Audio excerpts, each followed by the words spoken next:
All right, welcome back into the channel. Before we hop into this Bloodline talk, some love for the shirt.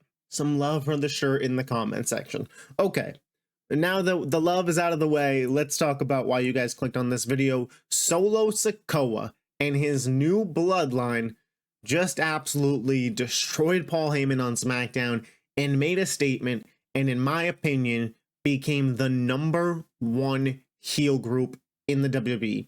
They were competing with the Judgment Day. They just flew past them. Okay. The Bloodline is back on top. Acknowledge the Bloodline as your #1 heel group. They made an absolute statement on SmackDown. We'll get to what happened, but first, I want to talk about the presentation. You know, I know the "We Want Roman" chant started as kind of like a FU to Solo Sikoa, and now it's more of like a babyface Roman thing, but Solo Sikoa has really grown since the conclusion of WrestleMania to now. He kind of didn't feel like he was ready for the mantle when they put him in the position, but now with like the velvet shirts and the little bit of the weekend get up, but the way he presents himself, the way he talks, you could tell he's just that enforcer that was clearly power hungry. In the moment that he had the opportunity to snatch that power, he has it. It's kind of overtaken him. He doesn't fully know what to do with it. He is control. He is power hungry. Now that he has it, he's not going to want to let it go, which is excellent storytelling. And he's just a savage about it. There's no ifs, ands, or buts about it. He's willing to do whatever it takes to stay in power. That's why he's getting dangerous people like the Tongans. That's why he's bringing in Jacob Fatu, who is a dangerous, dangerous human being. All to serve the purpose of him staying in power. And you gotta love that. That is excellent storytelling from WWE. And maybe The Rock's pulling strings. Maybe. So it could go deeper than even what I just said. So Solo looks great.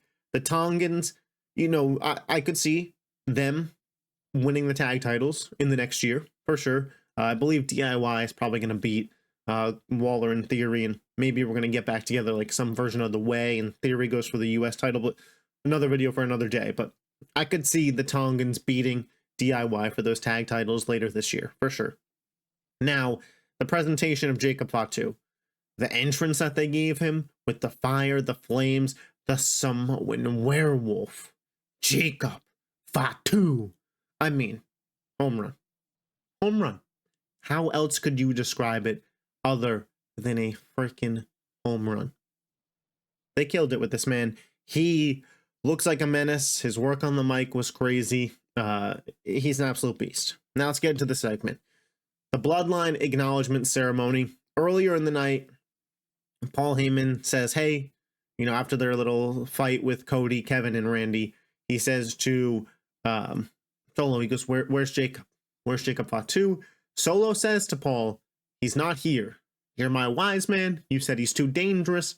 I got rid of him. We knew that was sort of BS, but all right. I mean, let's talk about Paul Heyman. Sleep deprived. Dude, I think he didn't sleep in preparation to look sleep deprived. I mean, talk about method acting, commitment to the character. You gotta love it from Paul. You gotta love it from Paul Heyman. But let's progress. We get into this storyline, this segment. The Bloodline, they come out without Jacob Fatu. Paul Heyman kind of do his whole Paul Heyman, Bloodline, wise man spiel, Madison Square Garden. Solo demands the mic before he finishes. Not how Roman would. Roman would let his wise man get off that segment on MSG. But not this tribal chief. And he just said, basically gets the mic, bring out my enforcer, Jacob Fatu. You see, Heyman, what the hell? You lied to me. Fatu comes out, the great entrance, the fire. MSG is loving it. MSG fucking packed last night, by the way. 18,000 for a SmackDown. Don't tell me WWE is not on fire right now. So Fatu gets to the ring. Solo's pretty quick to the point. He says, it's time to acknowledge me. Tama Tonga, MFT, motherfucking Tonga, gets the mic. I love my tribal chief. I acknowledge Solo Sikoa as my tribal chief. Tonga Loa, I love my tribal chief. I acknowledge my tribal chief. Jacob Fatu, I love my tribal chief. I acknowledge my tribal chief. They kind of corner Heyman. Solo says this is like your last shot. What do you say? We all pause. We all are waiting. And he brings out like the lei, the flowers that, of course, Roman used to wear as the tribal chief. You see Paul, where did you get that? That's Roman Reigns. What? Don't worry about it. It's mine. I'm the tribal chief now. And we're at an impasse. Does Paul Heyman, who is clearly outnumbered in this situation, acknowledge Solo Sikoa as his tribal chief? We're all waiting. Nobody would blame him if he did, right? Like, you're going to get your ass handed to you by these 4 menacing beasts. And Paul says, the dramatic Solo, I do not acknowledge you as my tribal chief. Throws the mic down. We think there's going to be some save. Jimmy Uso, Roman. No. MSG beat down of Paul Heyman. Samoan Spike. The flying headbutt from Fatu. Dude took a table bump. Triple power bomb through the announce table. I mean, shout out Paul Heyman. Dude was a warrior for what he put in to this segment. And the new Bloodline stands tall, fingers in the air, and it's, oh shit. Oh shit. This is looking scary. And this perfectly leads to the return of Roman Reigns. We had to get there. Now he has real reason. I'm wondering if we could see it at Money in the Bank. I mean, they're going to want it.